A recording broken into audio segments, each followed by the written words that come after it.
असदुद्दीन ओवैसी साहब के पास चलते हैं, जो कि आज सुप्रीम कोर्ट में सुनवाई हुई उस वक्त भी मौजूद थे, खुद बैरिस्टर हैं। सर, आपका बहुत बहुत शुक्रिया, आपने वक्त निकाला एनडीटीवी बातचीत से। मेरा छोटा छोटा वैसा सवाल है जो कि लोगों को समझ में आए। सबसे पहला सवाल है कि सुप्रीम कोर्ट के आज के अंतरिम आदेश को क्या अपनी जीत आप मानते हैं?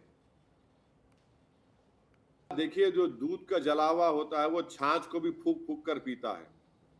तो हमारा शुरू से लड़ाई ये रही, हमारा शुरू से मुद्दा ये रहा कि ये कानून अनकॉन्स्टिट्यूशनल है, ये काला कानून है। ये कानून वक्फ की जायदादों को, प्रॉपर्टीज को बचाने के लिए नहीं ला रही है मोदी सरकार, बल्कि लूटने के लिए ला रही है। अब आप देखिए कि आज भी हम बड़ा कॉशियसली आपसे कह रहे हैं, और हम मुस्लिम समुदाय को भी और उन तमाम भारत के नागरिकों को जो इस देश की संविधान को और इस देश की भाईचारगी को ताकत मानते हैं। देखिए, हम बात कर रहे हैं तो लिमिटेशन एक्ट सरकार अप्लाई करेगी। जो बरसों से वक्फ की प्रॉपर्टी पर काबिज हैं वो मालिक बनाए जाएंगे। 5 साल का जो कंडीशन लगा है कि 5 साल प्रैक्टिसिंग मुस्लिम होना, भाई कौन तय करेगा? वो मेरी दाढ़ी बड़ी होनी चाहिए या बाबा की तरह मुझे क्लीन शेव हुए तो मैं प्रैक्टिसिंग हो जाऊंगा?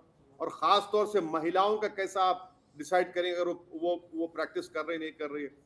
तीसरा, बाबा, इवैक्यू वक्फ प्रॉपर्टीज को आपने निकाल दिया और गवर्नमेंट कस्टोडियन के हवाले कर दिया, तो वक्फ उससे महरूम हो गया, वक्फ प्रॉपर्टी आपने छीन ली, जो खास तौर से पंजाब हरियाणा में लाखों रुपए का रेवेन्यू से आता था, अब सरकार के कब्जे में चला गया। चौथा, आप रूल्स बनाएंगे। पांचवा, बाबा, रूल्स ऐसे बनाएंगे आप कि फेडरलिज्म को वायलेट करेगा। छठा, बाबा, उसमें यह है सेक्शन 2, सुप्रीम कोर्ट का हालिया जजमेंट है आज से 1 साल भर 8 महीना पुराना, जिसमें सुप्रीम कोर्ट ने कहा, यूसुफभाई चावला केस के नाम से मशहूर है, जिसमें सुप्रीम कोर्ट ने कहा कि ट्रस्ट भी वक्फ होता है। अब पूरे ट्रस्ट निकल जाएंगे वक्फ से। और खास तौर से आज के इस इंटरिम रिलीफ के बाद भारत का सबसे बड़ा दौलतमंद आदमी, जिसने खोजा यतीम खाने पर अपना महल तामीर किया, सेक्शन 2 से वो मालिक बन जाएगा। मैं चैलेंज कर रहा हूं बीजेपी को, मुझे झूठा साबित करें। मैं चैलेंज कर रहा हूं फडणवीस को, झूठा साबित करें। तो ये अभी एक प्रोट्रैक्टेड लीगल बैटल, कानूनी जंग चलेगी और खत्म नहीं हुआ है, बल्कि अभी भी आज हम बात कर रहे हैं तो मुसलमान अपनी वक्फ प्रॉपर्टी से महरूम हो रहे हैं। तो असद साहब, क्या आपको क्या लगता है कि सुप्रीम कोर्ट का आज का आदेश क्या इशारा करता है? क्या सुप्रीम कोर्ट का रुख कठोर रहा आज? आप खुद बैरिस्टर हैं, आप बताएं।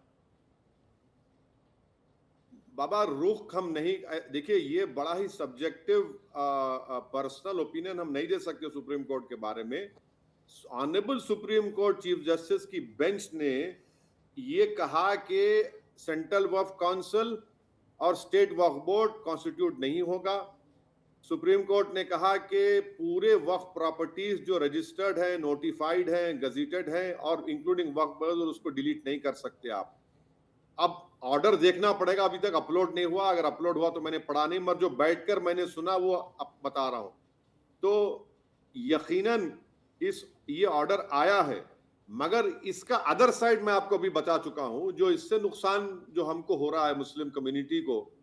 तो सरकार तो अपना काम करेगी और जितना जल्दी हो सके वो लिमिटेशन एक्ट अप्लाई करके पूरे एंक्रोचर्स को मालिक बना देगी। तो ये अभी लीगल बैटल जारी है बाबा, अभी तो लीगल बैटल चलेगी।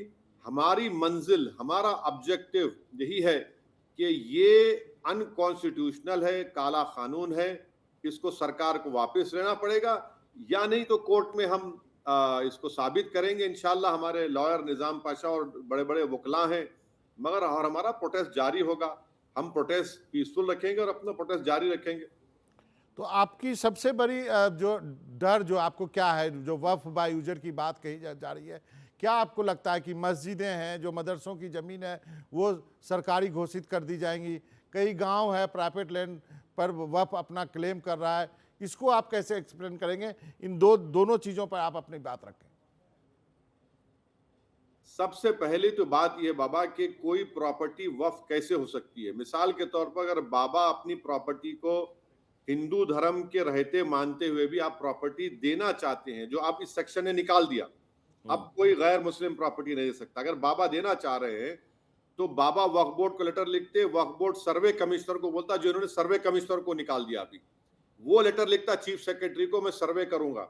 सर्वे करके ऑब्जेक्शन पूछते कि बाबा की प्रॉपर्टी उनकी है, नहीं है तो नहीं है। जब है, जो कहेंगे कि बाबा की प्रॉपर्टी है, तो सर्वे कमिश्नर चीफ सेक्रेटरी को लेटर लिखता और चीफ सेक्रेटरी उस बुनियाद पर गजीट नोटिफिकेशन इशू करती है। वो लीगल डॉक्यूमेंट है। जब सरकारें लीगल डॉक्यूमेंट इशू करती हैं, तो आप कैसे हमको गाली दे रहे हैं भाई? वक्फ बोर्ड डिक्लेयर नहीं करता बाबा उसको। सेक्शन 40 में इल्जाम लगाते, जिसको सरकार ने ओमिट कर दिया। अब सेक्शन 40 को ज्वाइंट वर्किंग कमेटी के सामने माइनॉरिटी मिनिस्टर ने आकर कहा कि 30 साल में 530 मर्तबा सेक्शन 40 इस्तेमाल हुआ, जिसमें से सिर्फ 8 केसेस उस सेक्शन 40 के इस्तेमाल के खिलाफ गए। सुप्रीम कोर्ट ने सेक्शन 40 को अपहेल्ड किया। तो ये जो भ्रम, ये झूठ फैला जा रहा है कि जहां पे दस्ती रख दिए, जहां पे गांव बोल दिए, अरे कैसे होगा भाई?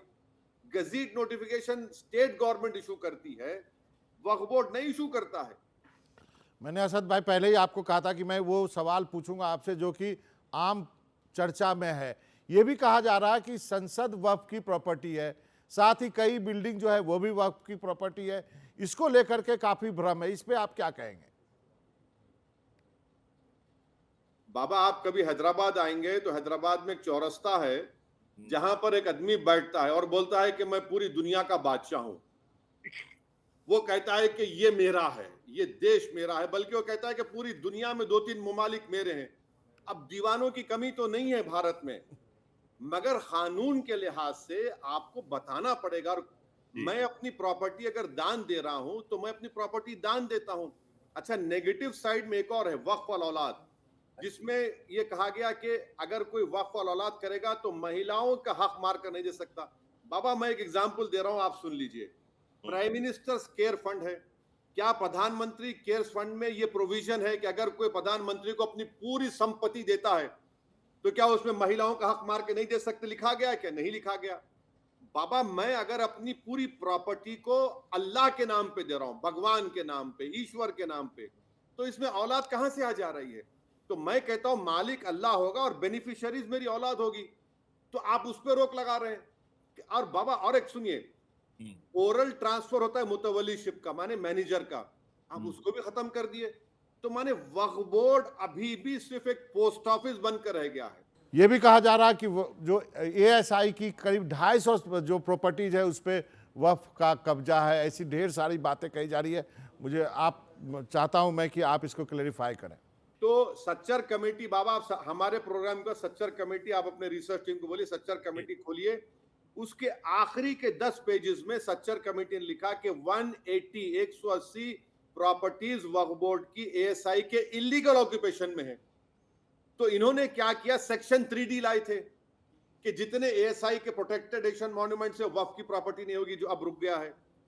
180 प्रॉपर्टीज है बाबा दिल्ली के, जो सच्चर कमेटी ने कहा। अब ना प्रधानमंत्री मोदी कहते हैं ना बीजेपी वाले कहते हैं भाई सच्चर कमेटी को आप इस्तेमाल करते हैं, तो ये भी तो बोलो।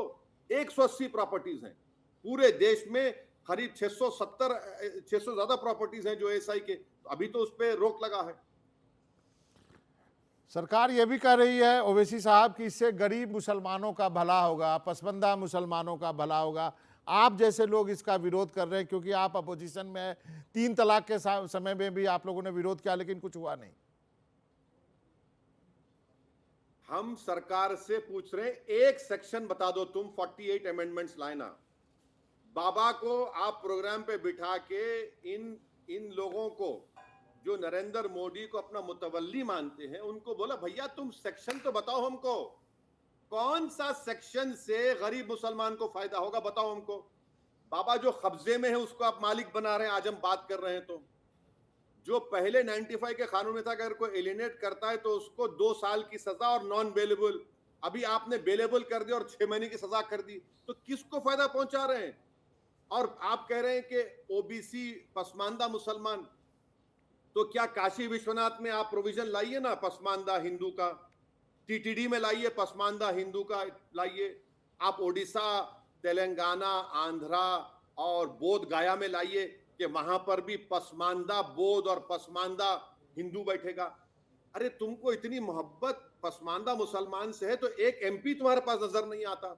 2014 से एक एमपी नहीं, 19 में नहीं, 24 में नहीं, ना आपके नीतीश के पास, ना नायडू के पास, ना जयंत चौधरी के पास, ना चिराग पासवान के पास, ना अजित पवार के पास। अरे हैदराबाद में कहावत है बाबा, सुन लीजिए ठेठ हैदराबादी में, कि माँ से बढ़ के चाही पापा कुटनी कहलाई बोलते हैं। तो इनकी मोहब्बत के दावे बिल्कुल खोखले हैं। माँ से बढ़ के चाहिए पापा कुटनी कहलाई। चलिए, अंत में एक और सवाल आपसे अंत में पूछना चाहूँगा कि ये कानूनी लड़ाई काफ़ी लंबी चलेगी, कब तक लड़ेंगे इसको, या आपको लगता है कि लंबी चलेगी तो लड़ते रहेंगे? बाबा हम उम्मीद करते हैं कि लंबी लड़ाई ना हो। देखिए अभी जो कानून बन चुका है उससे तो हम वक्फ प्रॉपर्टीज लूज कर रहे हैं, हम लूज कर रहे हैं। लिमिटेशन एक्ट अप्लाई होगा, हम वक्फ प्रॉपर्टीज लूज कर रहे हैं, वक्फ इवैक्यू प्रॉपर्टीज को हम लूज कर रहे हैं, और फिर वक्फ और औलाद में ऐसे कई प्रॉपर्टीज चले जाएंगे। फिर ओरल मुतवल्लीशिप का अपॉइंटमेंट वो खत्म हो गया। तो इसमें कई ऐसे चीजें हैं जो वक्फ को खत्म कर देंगे। यही इंटेंशन से एनडीए हुकूमत ने, जिसमें चंद्रबाबू नायडू, नीतीश कुमार, जयंत चौधरी, चिराग पासवान का बड़ा रोल रहा, और तारीख इनको कभी माफ नहीं करेगी इन लोगों को। आपको क्या लगता है कि इस जो कानून है उसका समाज पे क्या असर पड़ेगा, खासकर यदि मैं सामाजिक पहलू की बात करूं और राजनीतिक पहलू की बात करूं? ये देश के संविधान के खिलाफ बनाया गया है और एक कम्युनिटी को टारगेट करने के लिए बनाया गया है। ये कानून बनाया गया मुसलमानों के ईमान पर, उनकी मस्जिद पर, दरगाह पर, खानका पर हमला किया जा रहा है। तो ये चुनाव से बड़ा मुद्दा है। ये हमारे देश के मुस्तकबिल को तय करने वाला कानून है जो मुसलमानों को कमजोर करके रख देगा। बिहार में चुनाव होने वाले हैं। नीतीश कुमार को हमने देखा कि अभी रमजान के समय जो है इफ्तार में गए, ईद के समय ईद मिलन किया, मुस्लिम उनको वोट देते हैं। आपको लगता है कि इस कानून का असर जो है बिहार के चुनाव पे पड़ेगा? वो तो एक्सपोज हो चुके हैं। चिराग पासवान, मैं बड़ी उम्मीद कर रहा था और उनसे कई तरीके से उनसे बोलने भी लगाया मैं। अब इनको जवाब देना पड़ेगा कि जब बिहार में 1950 का हिंदू एंडोमेंट बोर्ड में ये कहता है कि ऑफिसर और मेंबर हिंदू होगा, माने हिंदू के डेफिनेशन में सिख भी आता है, बौद्ध भी आता है, जैन भी आता है, वो नहीं होगा, सिर्फ हिंदू होगा। वो बता, उनको जवाब देना पड़ेगा बिहार की जनता को कि जब आपके लिए अच्छा है तो मुसलमानों के लिए बुरा कैसे होगा। जब आप लिमिटेशन एक्ट अप्लाई करके बिहार के वक्फ की जमीनों पर जितने लैंड ग्रैबर्स बैठे हैं वो रातों रात अब मालिक बन रहे हैं। देखना आपको 8-10 दिन मालूम है कितने लोगों को। और जो वक्फ इवैक्यू प्रॉपर्टीज है वो गवर्नमेंट कस्टडी में चले जाएगी। इसका नुकसान किसको होगा? वक्फ और औलाद का नुकसान किसको होगा? मुसलमानों को होगा ना। तो उम्मीद करते हैं कि बिहार की जनता सिर्फ मुसलमान नहीं, बिहार की जनता बड़ी समझदार है, जो संविधान से मोहब्बत करने वाली है। वो कर्पूरी ठाकुर और जेपी की सरजमीन की है वहां पर, और वो तारीखी सरजमीन है। हम उम्मीद करते कि वो इस कानून को इस तरीके से देखकर, जो अनकॉन्स्टिट्यूशनल है, इसको वो उसका जवाब देंगे चुनाव में। ये तो हुई राजनीतिक बात, लेकिन क्या सामाजिक पहलू पर इसका क्या असर पड़ेगा? आप देख रहे हैं मुर्शिदाबाद में क्या हो रहा है। क्या इस कानून के वजह से समाज बटेगा? मुस्लिम पर्सनल लॉ बोर्ड का जो प्रोटेस्ट प्रोग्राम है, हमारी पार्टी उसका हिस्सा है और हम बराबर प्रोटेस्ट करेंगे। प्रोटेस्ट करना हमारा राइट है और हमारा मकसद एक ही है कि ये काला कानून है, इसको वापस लेना चाहिए। हमारी लड़ाई संविधान बचाने की है तो वक्त भी बचेगा। जहां तक हिंसा और वायलेंस की बात है, हम उसको कंडेम करते हैं। हिंसा नहीं होनी चाहिए। मुर्शिदाबाद में जो हिंदू बाप बेटे को मॉब लिंचिंग किया गया, मैं उसकी कंडेम करता हूं। जो मुसलमान की पुलिस फायरिंग में हत्या हुई, मैं उसकी कंडेम करता हूं। हिंसा से यह मसला हल नहीं होगा। प्रोटेस्ट करिए और कानूनी लड़ाई हमको लड़ना है। जो सुप्रीम कोर्ट तय करेगा, हम अपनी लीगली अपनी लड़ाई वहां लड़ेंगे। ओवैसी साहब, आपका बहुत बहुत शुक्रिया हमसे बातचीत करने के लिए। नमस्कार।